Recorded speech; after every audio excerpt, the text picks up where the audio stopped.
कंस ने मृत्यु को टालने का प्रयास किया। 6 पुत्रों को मार दिया, लेकिन क्या मृत्यु टली? नहीं टली। परीक्षित जी ने मृत्यु को टालने का प्रयास नहीं किया। परीक्षित जी के पास तो केवल 7 दिन थे। कंस के पास कितना समय था? कितना समय था कंस के पास? जब विदाई कर रहा था बहन की, तभी पता चल गया था कि इसी बहन के 8वें पुत्र तेरा काल होगा। तो 8वें पुत्र को आने में तो बहुत समय लगता। जब तक कंस चाहता तो अपना कल्याण कर लेता, लेकिन नहीं, कंस ने मृत्यु को टालने का प्रयास किया। और परीक्षित जी ने मृत्यु को संवारने का प्रयास किया। श्रीमद् भागवत मृत्यु को टालने का विषय नहीं है, श्रीमद् भागवत मृत्यु को संवारने का विषय है। यह जो श्रीमद् भागवत है ना, इसको सुनकर मृत्यु भय से मुक्त हो जाते हैं। सम्रासुर ले गया, समुद्र में फेंक दिया। कुछ मछुआरों ने देखा एक बड़ी विशाल मछली है,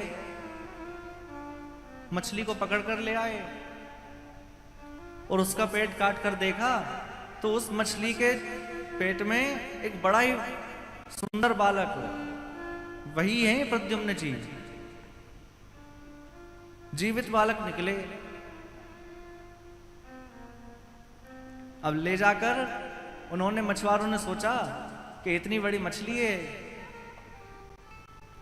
इसको राजा के यहां दे देते हैं। तो वही मछली और प्रद्युम्न जी को ले जाकर दे दिया सम्रासुर के यहां। मृत्यु घूम फिरकर उन्हीं के घर में पहुंच गई।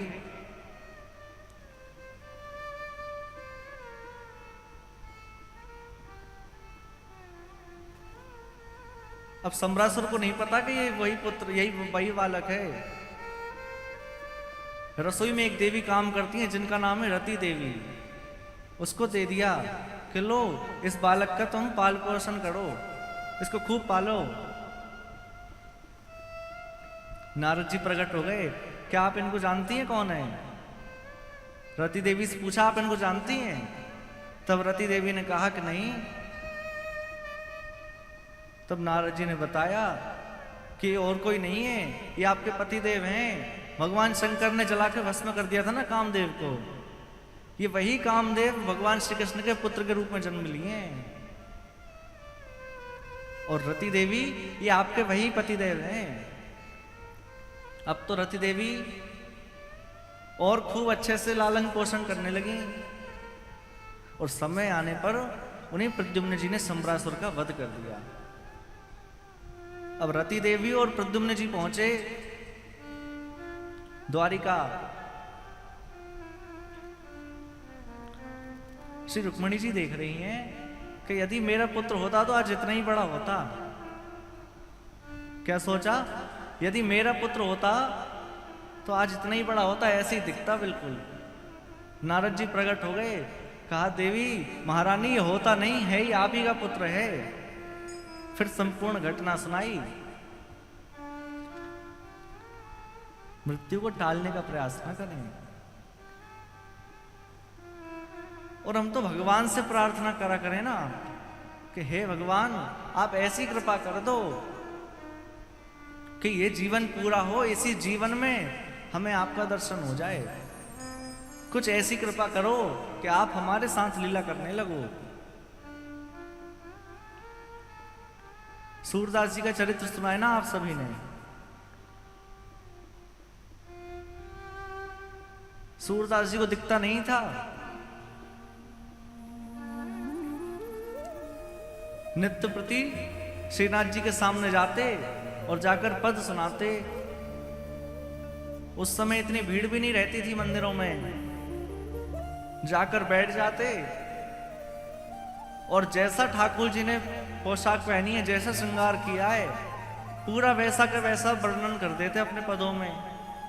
किसी ने सोचा, वहां के पंडाओं ने सोचा, इनको दिखता तो है नहीं है, इनको कैसे पता चल जाता है आज ठाकुर जी ने कौन से रंग का पोशाक पहना है? सोचा कोई आके बता देता होगा।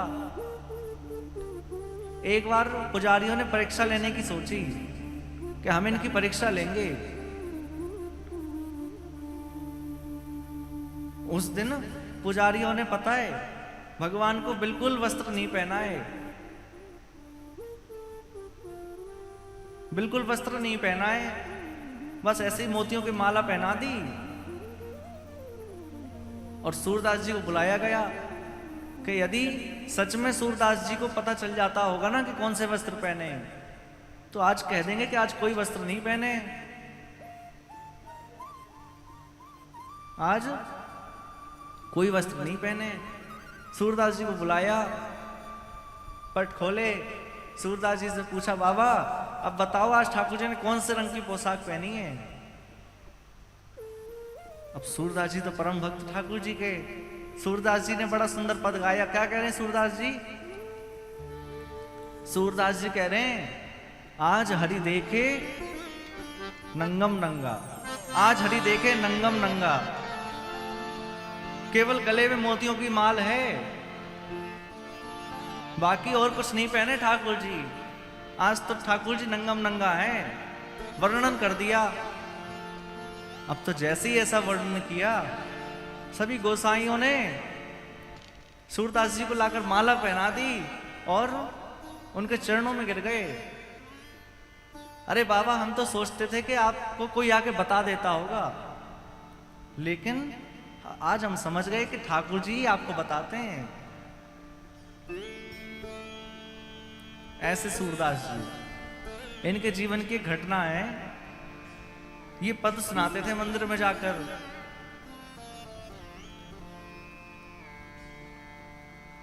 और ठाकुर जी को इनके पद इतने प्रिय थे, इतने प्रिय हैं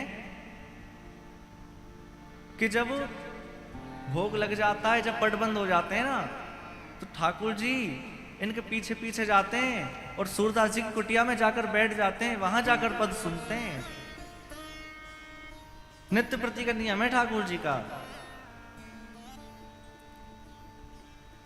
जैसे ही ठाकुर जी की शयन आरती हो, और यहां ब्रज में ऐसा नियम है कि दोपहर में 12 साढ़े 12 बजे सभी मंदिर बंद हो जाते हैं, फिर 4 साढ़े 4 बजे खुलते हैं। तो इसके दो भाव हैं। एक तो ऐसा कहा जाता है कि ठाकुर जी दोपहर के समय में गाय चराने जाते हैं, इसलिए पट बंद कर देते हैं। और दूसरा, यदि ठाकुर जी श्रमित होंगे तो सो जाएंगे, नहीं तो गाय चराने चले जाएंगे। नित्य प्रति जैसे ही पट बंद होते और ठाकुर जी सूरदास की कुटिया में पहुंच जाते पद सुनने। सूरदास जी जो पद बना बना कर गाते,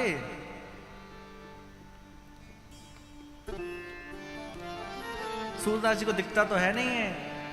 ठाकुर जी एक तरफ आके बैठ जाते और बैठे बैठे एक टक लगाए सूरदास को देखते रहते, पद सुनते रहते। एक दिन ठाकुर जी आ रहे थे पद सुनने। किशोरी जी ने पूछा, कहां जा रहे हैं? ठाकुर जी ने, श्रीनाथ जी ने कहा कि देखो, एक बड़े अच्छे भक्त हैं सूरदास, उनके पद सुनने जाता हूं मैं। किशोरी जी ने कहा, अच्छा, अकेले अकेले जाएंगे, हमें नहीं ले जाएंगे साथ में? ठाकुर जी ने कहा कि देखो किशोरी जी, हम ले तो जाएं, लेकिन आपको भक्तों पर इतनी जल्दी दया आती है, आप जरूर देखना सूरदास जी के साथ कुछ लीला कर आओगी जाकर, इसलिए मैं आपको नहीं लेके जाता हूं। किशोरी जी अड़ गई, आज तो मैं भी चलूंगी, नहीं तो आप भी नहीं जाओगे। मैं पुजारियों से शिकायत कर दूंगी कि ठाकुर जी कहीं जाते हैं, आज भी नहीं जाओगे आप। अब भगवान को इतने प्रिय सूरदास जी के पद, कहने लगे चलो आप भी चलो, लेकिन चुपचाप बैठे रहना, कुछ बोलना मत। अब किशोरी जी और ठाकुर जी आ गए सूरदास की कुटिया में, बैठे हैं एक तरफ कोने में। सूरदास जी पद सुना रहे हैं, बड़े सुंदर पद हैं सूरदास जी के। पद सुना रहे हैं। और पद सुनाकर सूरदास जी चल पड़े। थोड़ी दूर चले होंगे, किशोरी जी ने कहा कि चलो हम देख के आते हैं कहां जा रहे हैं सूरदास बाबा। ठाकुर जी ने कहा कि देखो वहां मंदिर का समय हो रहा है, पट खुलने वाले हैं। अब आप कह रही हो इनके पीछे चलें। किशोरी जी ने कहा कि देखो आपको जाना है मंदिर, आप जाओ, मैं तो बाबा के पीछे जाऊंगी। अब ठाकुर जी किशोरी जी को छोड़कर कैसे चले जाएं? दोनों सूरदास बाबा के पीछे जाने लगे। अब सूरदास बाबा को तो दिखता नहीं है। जिस मार्ग में जा रहे थे आगे एक बहुत बड़ा गड्ढा था। किशोर जी ने कहा कि देखो ये गिरने वाले हैं, इनको पकड़ो जाकर, अरे ये गिर जाएंगे। श्याम सुंदर कहने लगे देखो किशोरी जी, इसलिए हम आपको नहीं लाते हैं साथ में। आप बहुत जल्दी भक्तों की दलील देने लगती हैं, आप बहुत जल्दी इनकी तरफदारी करने लगती हैं, इसलिए हम नहीं लाते हैं आपको। किशोरी जी ने कहा कि वो कुछ भी हो, आप इनको जाकर पकड़ो। अब दोनों बात ही कर रहे थे, इतने में सूरदास बाबा गिर गए गड्ढे में। श्री कृष्ण ने कहा कि अब इनको कैसे निकालें?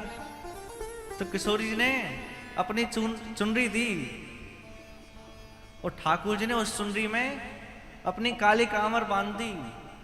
लंबी करनी थी ना उसे, क्योंकि गहरा गड्ढा था। काली कामरी बांध दी और किशोरी की चुनरी बंधी है, नीचे लटकाई। कहने लगे बाबा, बाबा ने किसको पकड़ के ऊपर आ जाओ। सूरदास जी के कानों में मधुर शब्द गया, कौन हो?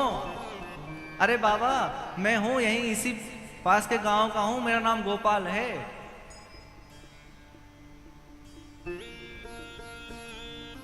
अब जैसे ही सूरदास जी ने सुना गोपाल है, अच्छा क्या कह रहे हो? तो कन्हैया कहते हैं बाबा मैंने ये जो काली कमरी डाली है ना, ये जो कपड़ा डाला, इसको पकड़कर ऊपर आ जाओ, आप गड्ढे में गिर गए।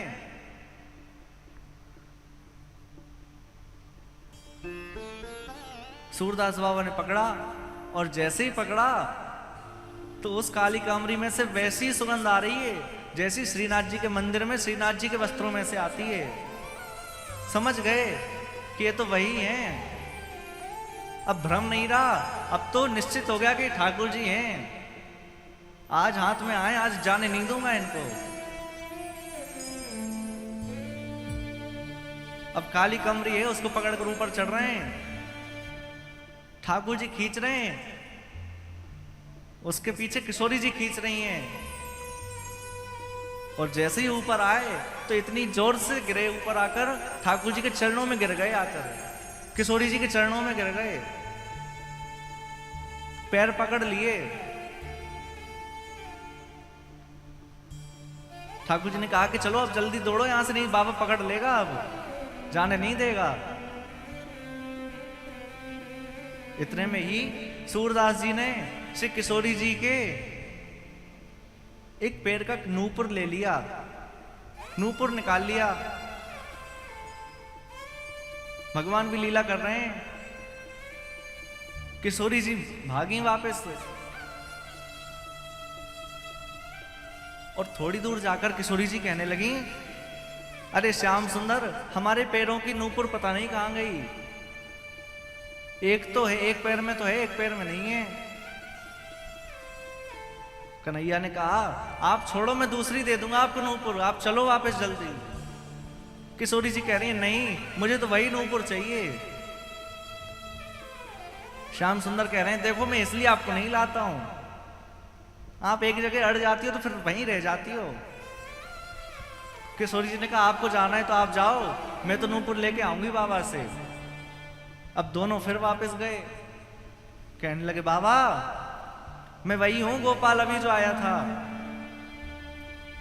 अरे बाबा मेरे साथ एक सखी आई थी, उसके चरणों के, उसके पैरों के नूपुर गिर गया यहां, क्या आपके पास है?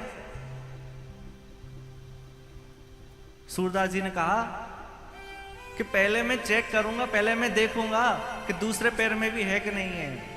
यदि दूसरे में वैसी की वैसी होगी तो मैं दूंगा, नहीं तो आप मुझसे ले जाओ और फिर जिसकी नूपुर है वो आके मुझे फिर कहे कि तुमने किसको दे दी। इसलिए पहले मैं देखूंगा। किशोरी जी ने पैर आगे किया, सूरदास जी ने पकड़ लिए पैर। अब जाने नहीं दूंगा प्रभु, मैं समझ गया कि आप मेरे ठाकुर जी हैं। अब आप बातें मत लगाइए मुझे, मैं समझ चुका हूं। ठाकुर जी ने कहा कि बाबा अब ये बताओ कि आप हमें कैसे जाने दोगे। सूरदास जी कह रहे हैं अब तो आपको मेरे ऊपर कृपा करनी ही पड़ेगी। अब तो किशोरी जी आई हैं, आप अकेले अकेले आते थे, पद सुनकर भाग जाते थे, मुझे सब पता है। आज किशोरी जी आई हैं इसलिए मैंने आपको पकड़ लिया है। ठाकुर जी कह रहे हैं देखा किशोरी जी, हमने कहा था मत चलो। अच्छा बाबा ये बताओ कहा करें। तो बाबा ने कहा कि बस जीवन की एक ही अभिलाषा है कि बस मुझे आपका एक बार दर्शन करना है। मेरे पास नेत्र नहीं है लेकिन दर्शन करना है मुझे। आप ऐसी कृपा कर दो कि केवल एक बार आपका दर्शन हो जाए। ये अखियां ये आपके दर्शन के लिए प्यासी हैं। हरि दर्शन की प्यासी अखियां, हरि दर्शन की प्यासी, हरि दर्शन की प्यासी अखियां, हरि दर्शन की प्यासी, प्यासी हरि दर्शन की प्यासी अखियां, हरि दर्शन की प्यासी, हरि दर्शन की प्यासी अखियां, हरि दर्शन की। और सूरदास बाबा क्या कह रहे हैं, बड़ी सुंदर बात कह रहे हैं। देखो चाहत कमल नयन को, देखो चाहत कमल नयन को, देखो चाहत कमल नयन को, देखो चाहत कमल नयन और निस दिन रात उदासी अखियां, निस दिन रात उदासी अखियां, हरि दर्शन की प्यासी, प्यासी हरि दर्शन की प्यासी अखियां,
आपको इन नेत्रों से एक बार देखना है, उसके बाद ये संसार नहीं देखना, बस आपका दर्शन हो जाए एक बार।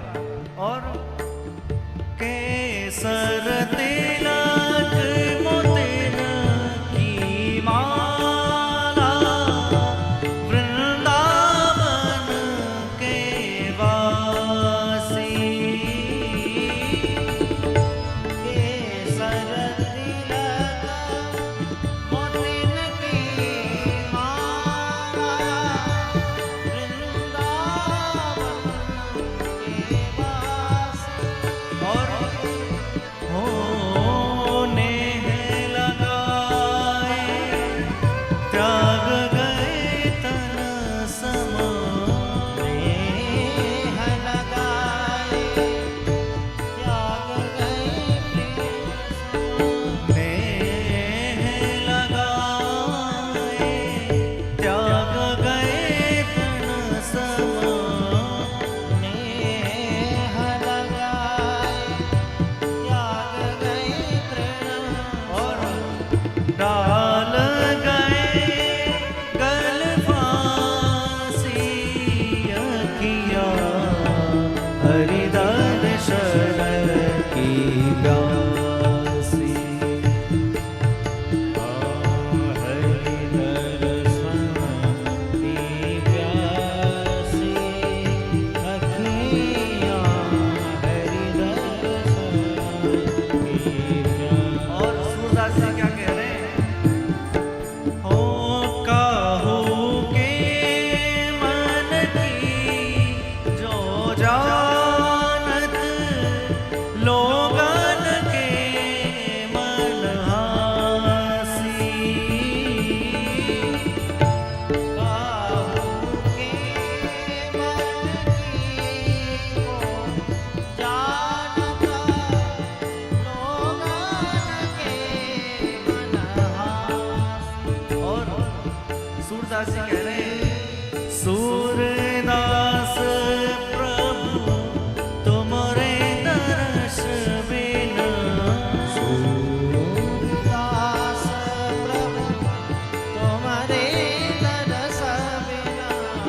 सूरदास प्रभु तुमरे दर्श बिना, सूरदास प्रभु तुम्हारे दरस बिना। ले हो करवट खासी अखियाँ हरि दर्शन की प्यासी, प्यासी हरि दर्शन की प्यासी अखियाँ हरि दर्शन की। हरि दर्शन की प्यासी अखियाँ हरि दर्शन की प्यासी। हरि दर्शन की प्यासी अखियाँ हरि दर्शन की। हरि दर्शन हरि दर्शन की। सूरदास जी कह रहे हैं, केसर तिलक मोतिन की माला वृंदावन के वासी, नेह लगाए त्याग गए तृण सम, नेह लगाए त्याग गए तृण सम। डाल गए गल फांसी अखियाँ हरि दर्शन की प्यास। सूरदास जी कह रहे हैं बस आपका दर्शन हो जाए एक बार, इतना कह ही रहे हैं। इतने में किशोरी जी ने, इतने में किशोरी जी ने सूरदास बाबा की आंखों पे हाथ ही रख दिया कन्हैया कह रहे हैं, अरे किशोरी जी ने एक मुंह से पूछ तो लेती। हाथ रख दिया और जैसे ही किशोरी जी ने हाथ रखा, बड़े सुंदर श्याम सुंदर जैसे नेत्र, कमल जैसे नेत्र सूरदास बाबा को प्रकट हो गए। और अपने जीवन में पहली बार सूरदास जी ने किशोरी जी और श्याम सुंदर का दर्शन किया है। अब सूरदास बाबा कहने लगे, ठाकुर जी अब एक प्रार्थना हो रहे। कन्हैया ने कहा, कहो बाबा। सूरदास बाबा कह रहे हैं, क्या अब इन नेत्रों को वापस ले लो आप, बस इतनी देर के लिए चाहिए थे। उन्होंने कहा, क्यों? तो बाबा कह रहे हैं कि अब यदि ये नेत्र रहेंगे तो संसार को देखेंगे, लेकिन मैं नहीं चाहता कि मैं आपके अलावा किसी और को देखूं, इसलिए आप ये नेत्र वापस ले लो। ऐसे सूरदास जी। हम उनके साथ लीला करने की कहें तो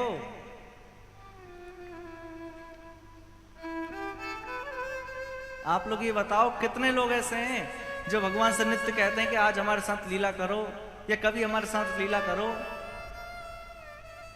कोई कहता है? क्यों? क्योंकि हमने उनको भगवान मान रखा है,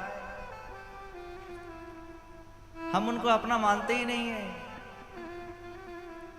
और एक बात कहूं, हम यदि उनको केवल भगवान मान लेंगे ना, तो वो भी हमें केवल और केवल जीवात्मा मान लेंगे, फिर हमसे कोई नाता नहीं रखेंगे। भगवान से कोई ना कोई नाता अवश्य रखें।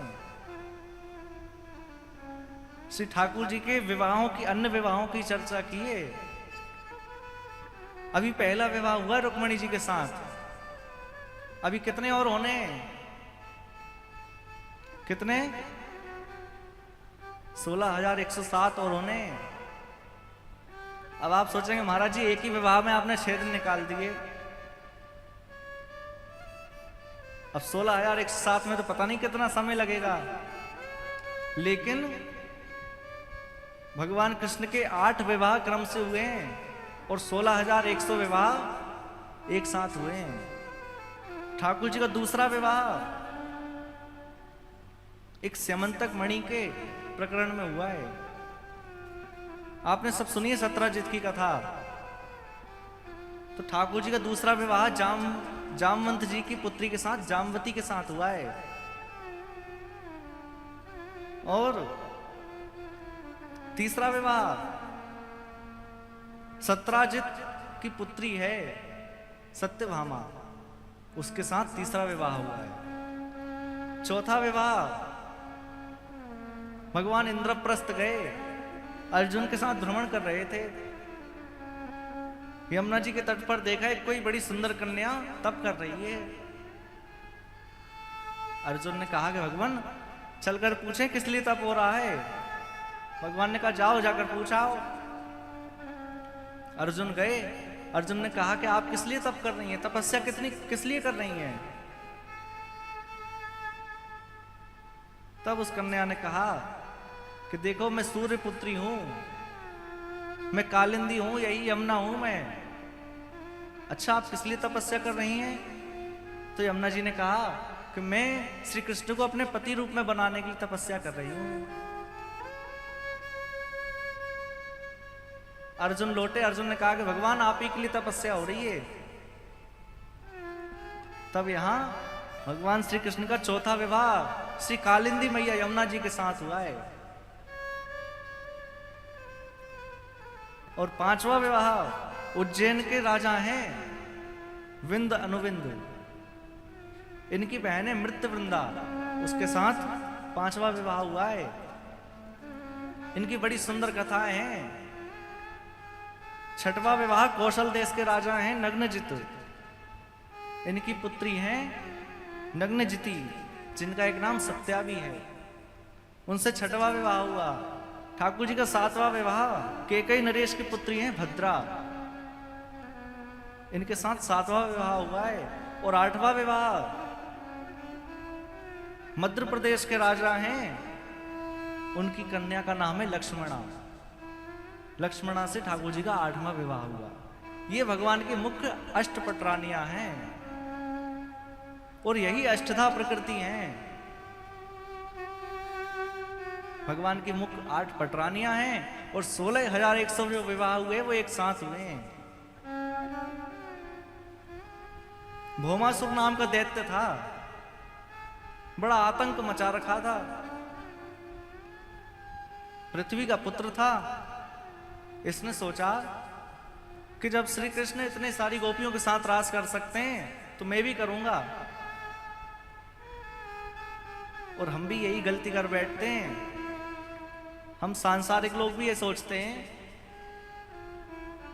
कि भगवान श्री कृष्ण ने रास किया है, हम क्यों ना करें। कई लोग कहते हैं। तो मैं उनसे एक बात कहना चाहता हूं। देखो, पहली बात तो वो भगवान है, और दूसरी बात है,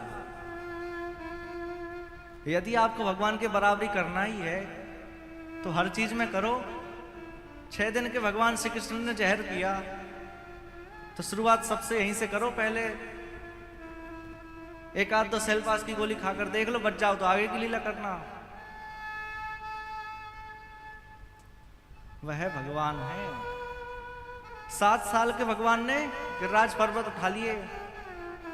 हम आपको कोई दे दे 25-50 किलो का पत्थर, 7 दिन की छोड़ो, 1 घंटे में प्राण निकल जाएंगे। क्योंकि भैया वह भगवान है। भौमासुर ने सोचा कि मैं इन सब के साथ रास करूंगा, कन्याओं को बंदी बना लिया। 16,100 कन्याएं बंदी बनी हैं। जैसे ही ठाकुर जी को पता चला, ठाकुर जी पहुंचे, भौमासुर के साथ युद्ध किया और यहां भौमासुर का वध करके उन सभी कन्याओं को मुक्त किया है। उन सभी कन्याओं ने बोला कि भगवान अब हम कहां जाएंगे, हमें कौन स्वीकार करेगा। अरे माता पिता ठीक है, लेकिन हम जिसके घर विवाह करके जाएंगे वो हमें स्वीकार नहीं करेंगे। हम जानते हैं कि हम पवित्र हैं, लेकिन सब यही सोचेंगे कि राक्षस के यहां रह के आई हैं, अब हम नहीं जाएंगे। हम भले ही प्राण त्याग देंगे लेकिन जाएंगे नहीं। ठाकुर जी ने कहा कि देखो, जिसका कोई नहीं है उसका मैं हूं। अरे भारत देश में रहने वाले हम लोग जहां 3-3 नाथ हैं, वहां हम अपने आप को अनाथ समझें। कौन कौन से? द्वारिका नाथ, दूसरे जगन्नाथ और तीसरे गोवर्धन नाथ। जहां जिस देश में 3-3 नाथ हो वहां कोई अनाथ हो सकता है। भगवान ने कहा कि मैं हूं, आप सबके साथ मैं विवाह करूंगा। तब एक साथ 16,100 मंडप डले। ठाकुर जी ने एक साथ 16,100 रूप धारण किए और यहां एक ही मुहूर्त में सबके साथ विवाह किया है। अब तो बड़ा विशाल परिवार हो गया, 16,108 रानियां हो गई। और हम सब भी भगवान का भजन करें, क्योंकि भगवान के भजन में ही सार है। सभी गाएं, हरि का भजन करो, हरि है हमारा। हरि का भजन करो, हरि है हमारा। ओ हरि का भजन करो, हरि है हमारा।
हरि का भजन करो, हरि है हमारा।